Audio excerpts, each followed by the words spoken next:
Next up, we're building the main frame using T-slot extrusion. First, we slide in a T-nut, then attach a 2-hole, 90-degree corner bracket and secure it with screws.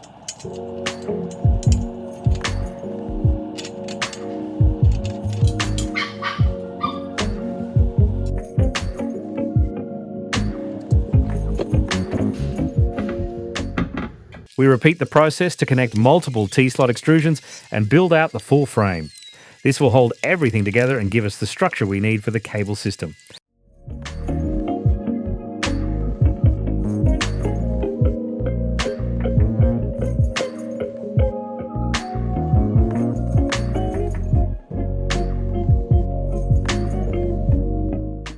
Follow us to see how the rest of the setup comes together.